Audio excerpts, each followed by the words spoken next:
Hey y'all, welcome back to the ranch. I'm Jared Paul, and today we're going to check in on the grow kit of the giant sequoias that we got at the Muir National Forest. We got that at the gift shop there in San Francisco, California, Laura and I, when we visited in September.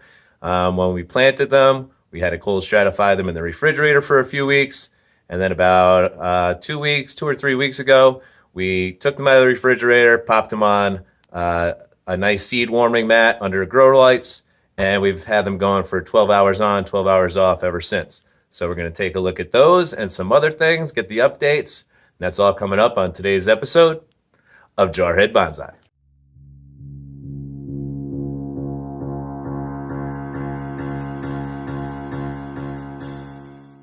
Down in the basement greenhouse.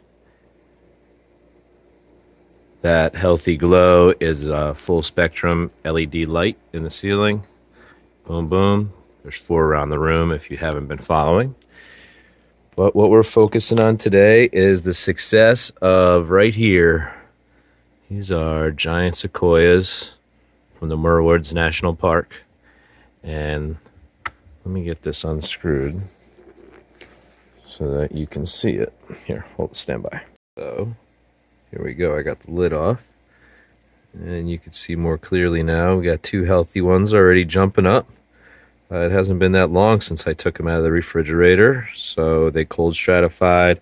I followed this little growing a tree from seed guide that I got at the Muir National Forest gift shop, and they had redwoods and sequoia growing kits, and since I had success growing redwoods from seed on my own, I figured I'd go for the sequoia. So I have removed it from this black part is a heated seed mat. So I have that going just like this grow light from dawn until dusk. So half the time these seed trays are being warmed and lighted, and the other half of the time it's mimicking nighttime. So they get down to no lower than, I'd say, 60 overnight, and then it comes back on and warms them. So you got to stay on top of it because it's very easy to dry them out.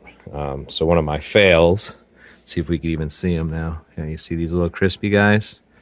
I'm hoping that they'll kick off some new leaves, so I'm leaving them alone. But these were baby Western redbuds, and I didn't realize that this seed mat was plugged into a totally different outlet. So I had set up the timer, and then I had estimated how long it would be before I had to water again, but that mat was heated the whole time. So these dried out and really dried up those little babies. So I might have lost those, so that'll be on me.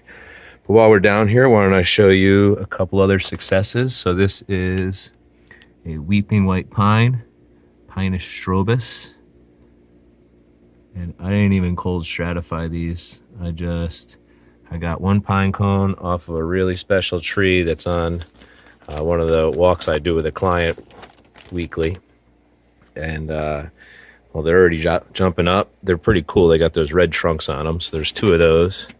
And then in here with the larch and the pines, I believe these are Connecticut white pines. They are kicking butt. Now, I haven't grown any white pines from seed. So these are just standard white pine. And then those ones in there are the Pinus strobus, the weeping white pine. But these are indigenous to Connecticut. I haven't grown any from seed. I grew Connecticut red pine last year that I had gotten online. This year I just gathered these from my yard. And then in here, I don't see any. Those are the spruces. So that's the update. Nothing on the peaches or apples or anything like that. But success on this Muir Woods grow a tree from seed guide. So let's get back upstairs and get in the instruction booklet and see what's next for this guy. Right now it is off the heated seed mat, still under the grow light. All right, so I went back and checked, and it was November 7th that I had taken these out of the fridge and put them on the warming seed mat and put them under the grow lights. So today is the 18th, so 11 days, and there's already a couple growing, and I noticed them the other day. So pretty quickly, I think that I have a good chance of growing some more. I think there were 8 seeds in total in there, so I'm excited about that. So it says, now sit back and enjoy watching the life of your tree begin. Water as needed to keep your seeds moist, but not soggy, and in 15 to 45 days, germination will occur. Well, that occurred faster than that, so that's cool. If you are fortunate enough to have multiple sprouts, gently remove the smaller sprouts, transplanting them to small pots. Newly sprouted trees should be kept in moderate temperature, giving plenty of gentle light and allowed to dry out somewhat between waterings. That's pretty much any tray, right? When your trees reach about an inch tall, remove the top cap of the mini greenhouse for ventilation. Okay, so I'll go back down and remove the cap. However, I'm not going to separate them yet because anybody who's transplanted too early knows like the roots are like nothing right now. So if I was to do that, I would surely lose at least one of them. Okay, step 10. Once your tree grows to the top of the mini greenhouse, it is time to transplant it to a larger container. For best results, use well-draining potting soil, a 2 to 10 gallon container, and a time-release fertilizer such as Osmocote. That's 1 year later. Okay, so I guess next November, I'll be doing that.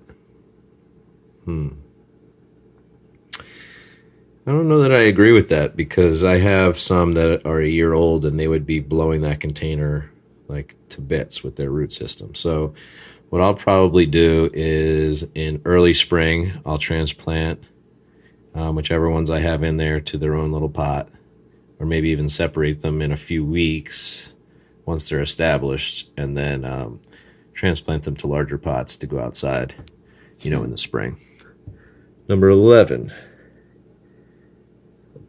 Come on, phone. Okay, nurture your tree as it grows. Keep it in a sunny location, protected from extreme temperatures, and water it only when the soil looks and feels almost completely dry. A happy tree can grow more than 1 foot each year. Yeah, I don't think these can deal with the Connecticut winter, so I definitely would never leave one of these outside. Definitely basement greenhouse for winterization. When your tree outgrows its container, it's ready for a permanent place in the landscape. Select a sunny location with good drainage, at least 12 feet from buildings, power lines, and other trees. Use fertilizer when transplanting. Enjoy your tree, a loyal friend for life. All right, so it was true to his word, the Johnstein Company, 100% guarantee, because as you see, within 11 days, I already have a couple of trees growing. So that's cool. So we won't follow it exactly. We got to modify based on the zone. I get down to about negative 55 at our lowest. So we have really long, extreme winters. So these will definitely be something that'll be staying in pots and coming in for winterization each year. All right.